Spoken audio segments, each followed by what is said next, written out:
Hey everybody, I hope that you are having a awesome night, and I just wanted to pop on and share a little bit of my story and some of my truths as an angel mom and a new mom and a small business owner, and just kind of share some of my passion. So, I think why this has been on my heart so much, I've been thinking a lot and like reflecting on my journey as an angel mom a lot this month, since it's it's pregnancy and infant loss awareness month. Hey Bree, hey everybody, thanks for jumping on. Hey Carly. So it's infant loss and pregnancy loss awareness month this month. And so I've been thinking a lot about this almost 4 years since my journey started as an angel mom and we lost RJ. And I've just been thinking a lot about like the growth that I've experienced. So, I was in this situation, right, where I had just lost a baby. My life felt like it was like crumbling before me, and I was a little bit forced, and a lot wanting to grow and to heal and to change and to figure out how to pick up the pieces. And I don't even really remember how it happened, but I was like on the internet, like on my computer. I remember I was sitting in bed on my laptop feeling so sad. Like, I didn't know how I was going to smile again. Like, how was I going to make life right? And anyways, I was sitting there and I stumbled across a couple blogs, and then I was like just scrolling through Instagram and saw a couple like incredible women that had been bold and brave and shared their truth, and not just their highlight reel. Like, they had talked about losing a child to cancer and having a husband who was unfaithful and a really horrible divorce and losing their mom early in life. And they had just opened up and been like so vulnerable, and they had shared like the good, bad, and the ugly. And it was just so inspiring. Hey Shay, it was so inspiring for me to see these women who had been through really hard things, who were able to come out the other side. And so that day I gained a little bit of hope. I realized, like, if they had done it, like, I could do it too. And I don't really know why I picked that. Like, instead of focusing on like, oh, well, they did it, but they're stronger, like, something inside me knew that if they had done it and they had survived, that I could too, and that they were smiling and happy again, and I could do that. And so I really want to just share some of my story and some of my truth, and I want you to know that you can do it too. So if you've been following my journey as an angel mom and a new mom to Red and everything, hopefully you see that there's a lot of, or I work for progress, not perfection. I'm definitely, I'm not perfect on my journey, but I have really loved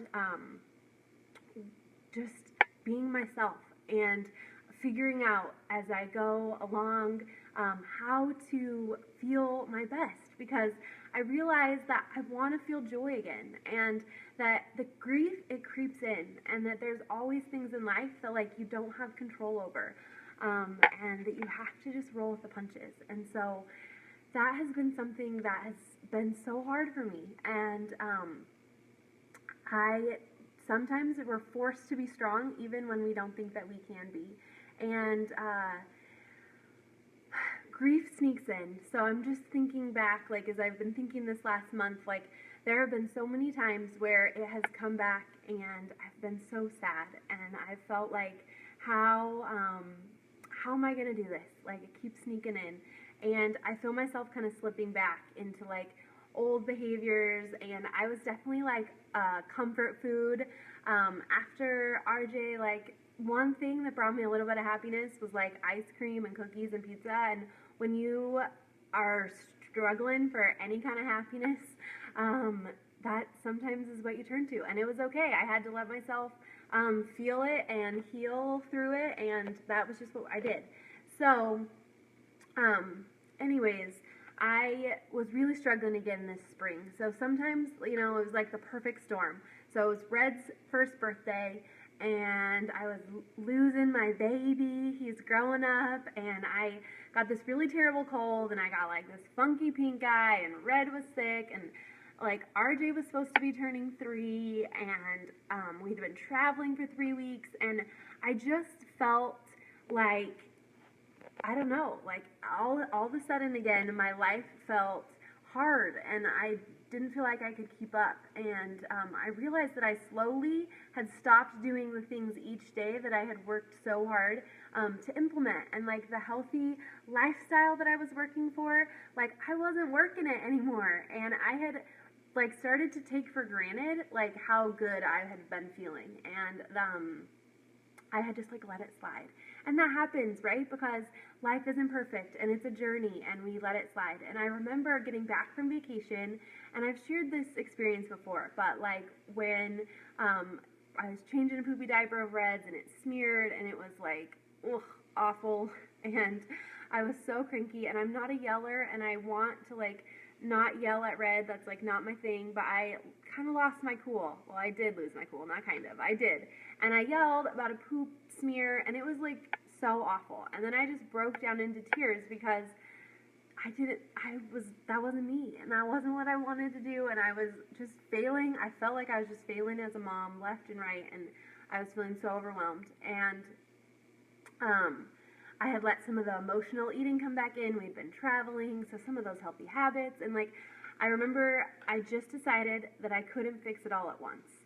Okay, so I was feeling like a little bit of a fraud, and I knew like I have to get back on track. I want to. I have people counting on me. I have Red. I have Pat. Like I want to get back on track, and I worked at it, and I decided that I didn't have to change it all overnight. I didn't have to have all or nothing thinking, and it really helped me to work on one habit and then to slowly get some more. So I made a list. I sat down and I made a list of all the things that had helped me get my happiness back, feel more joy, and had helped me before. And so I took that list, and instead of feeling like, oh my gosh, this list is massive and I'm not doing more than half of it, I decided that I was just going to do 1 or 2 little things a day, and then keep, like, after I had done it for a few days, I would add something else, and I would keep going.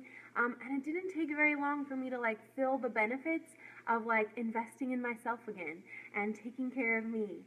And it was like sometimes it's like mind-boggling to me, like, oh, it's so simple, but it's not so easy, right? It's so hard. There's so much going on in our lives, and sadness sneaks in, and we have just real life, right?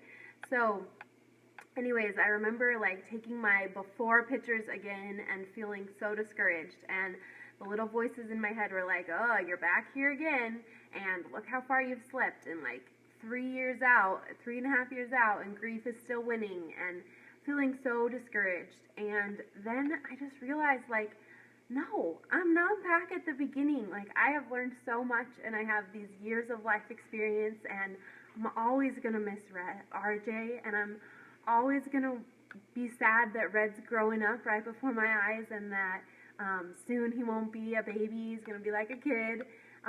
But I'm so grateful that every day I get to raise him, and that I want to be healthy to enjoy that. You know, like I want to be there for him. I want to be an awesome mom. And so I had to remember to do the little things every day. It wasn't perfection. It wasn't being amazing at every single thing.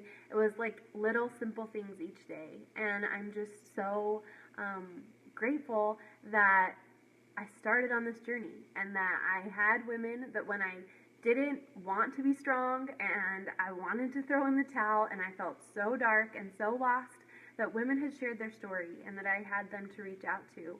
And I'm also so glad that this June I didn't slip all the way back to where I was. And a big reason is because I had a community. I'd been working for like a couple years to build this awesome community of like-minded, fabulous mamas who are trying to be healthy and trying to just rock at life. But guess what? It's a lifestyle, it's a journey, right? It's not a quick fix. So because I had lost some of my baby weight and I had been feeling so much better after Red, it didn't make me a failure that I had slipped back. and that I had let grief sneak in again. And I'm just so grateful that I had that community and that I had women around me who were willing to just cheer me on and lift me up and give me all kinds of love, and I'm just so grateful for them. And honestly, like, I couldn't have snapped out of it so quickly if I didn't have that community. And I just want to inspire you to know that you don't have to do it alone. And I'm getting emotional because this month is extra triggering for me. It's amazing to connect with other moms that have been through loss, but it just, have so much love in my heart for women, not just who've lost a baby, but whose lives are not going how they want, who are worn down in motherhood, or like, I waited so long to have Red and to have him in my arms, and I thought that I would love every moment of motherhood. And then there I was, he was smearing poop, he was having a little tiny toddler tantrum, and I was like, oh my goodness, this is so hard, this is not what I wanted. And I had to realize that that happened because I wasn't taking care of me, and I had to make myself a priority. And I'm just so grateful that I had this community. And I want you to know that you're not alone and that I am here for you, and I want to welcome you to this community. If you want to be part of our Fit Fam, it can be for anyone. So I'm not just talking about mamas who want to build an incredible business and, earn money and, like, have a big empire underneath them. That's there and that's available. I'm also talking about women who just want friends. Real life, true friends that will have your back, that will do anything for you. And that's what I found, and it's incredible. So whether you just want a community of amazing mamas who want to have joy in their life and want to live it to the fullest, or you want to build a business and you have that desire to pay it forward and to inspire others, or you're somewhere in the middle, I know that it's been such a blessing in my life in so many ways, and I share that all the time because it really has been just like a huge game changer. And I'm grateful that I've been able to spend my time building a community, because it's not just for the other women, it's for me, and I wouldn't be what I am today without it. And I know that might sound kind of dramatic, but it really is true that I have some incredible friends, and I'm willing to share them with you, and I'm willing to let you into our tribe and to just welcome you with open arms, because I never want a mom to feel like I was feeling and not feel like there's an option, because there is. And you don't have to let grief win, and you don't have to be perfect, and it's okay that you can admit that you have to take care of you, and that life is hard, and that even though it's hard, you're stronger and tougher. And I love you. I love this community. I love the positivity on social media, and I'm just so pumped for all the amazing people in my life, and I love you all. So have a great night. If you resonated with this story, or you're feeling the struggle, or you've been interested in coaching for a while and never reached out, I'd love to chat with you and just share more of my story, share some of my tribe with you, and just see if it resonates. So I love you. Have a good night, and I will talk to you soon. Bye.